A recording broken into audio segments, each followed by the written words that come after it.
ఆంధ్ర రాష్ట్రంలోని ఆర్పీలకు ఉద్యోగ భద్రత కల్పించాలని డిమాండ్ చేస్తూ విశాఖ నగరంలోని జీవీఎంసీ గాంధీ విగ్రహం వద్ద ఆర్పీ మహిళలు నిరసన వ్యక్తం చేశారు.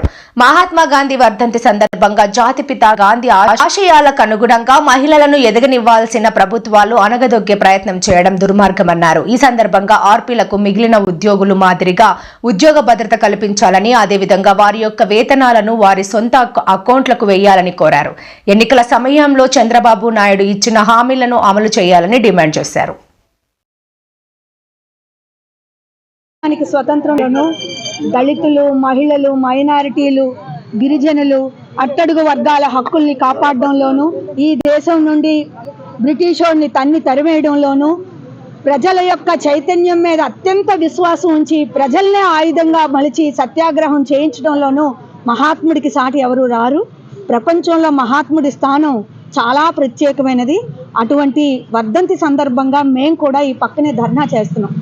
మా ప్రధానమైన డిమాండు మమ్మల్ని 3 సంవత్సరాల తర్వాత తొలగించాలి అని చెప్పి వైసీపీ హయాంలో 2019లో మాకు సర్క్యులర్ జారీ చేశారు.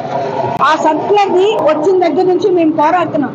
ఏ ప్రభుత్వం అయితే సర్క్యులర్ జారీ చేసిందో ఆ ప్రభుత్వం ఆ సర్క్యులర్ని అమలు చెయ్యను అని చెప్పి స్పష్టం చేసింది.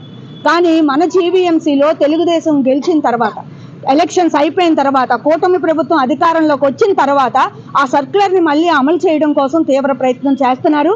దీనివల్ల మేమంతా 1060 మందిని ఉద్యోగాలు కోల్పోయే పరిస్థితి ఉంది. మేము చంద్రబాబు నాయుడు గారిని కోరేది ఒకటే, మీరు ఎలక్షన్స్లో ఆ 3 సంవత్సరాల కాలపరిమితి సర్క్యులర్ని రద్దు చేస్తామని హామీ ఇచ్చారు. మా ఈ వ్యక్తిగత అకౌంట్లో వేతనాలు ఇస్తాము అని హామీ ఇచ్చారు. బకాయిలు లేకుండా ప్రతి నెల మొదటి వారంలో వేతనాలు చెల్లిస్తామన్నారు. వేతనాలు పెంచుతాము అని చెప్పారు, పని భారం తగ్గిస్తాము అని చెప్పారు. ఇప్పుడు ఆ మాటలన్నింటినీ అమలు చేయమని విజ్ఞప్తి చేస్తున్నాం. ప్రభుత్వాలు మారినప్పుడల్లా మాకేంటి ఈ బాధ అని అడుగుతున్నాం. మేము ప్రభుత్వానికి పనిచేసే ఉద్యోగులం, మేము పార్టీలకు పనిచేసే ఉద్యోగులం కాదు. మమ్మల్ని ప్రభుత్వ ఉద్యోగులుగా గుర్తించండి. అందరి ఉద్యోగులకి ఎలాగైతే ఉద్యోగ భద్రత ఉందో మాకు అలాగే ఉద్యోగ భద్రత ఇవ్వండి. ఆశా, అంగన్వాడీ, మిడ్ డే మీలు, తర్వాత ఏఎన్ఎంలు, contracts, outsourcing staff, municipal workers, వీళ్ళందరికీ ఉద్యోగ భద్రత ఉంది. మా ఆర్పీలతో ఎందుకు ఇంత చెలగాటం ఆడుతున్నారు?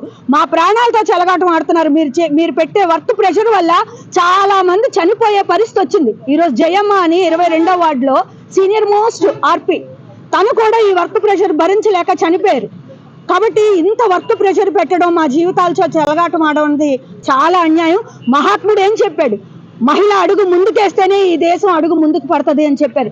అటువంటి మహాత్ముడి యొక్క వర్ధంతి సందర్భంగా మాకు ఏదైతే మాట ఇచ్చారో ఆ మాటను నిలబెట్టుకోమని చంద్రబాబు నాయుడు గారిని కోరుతున్నాం.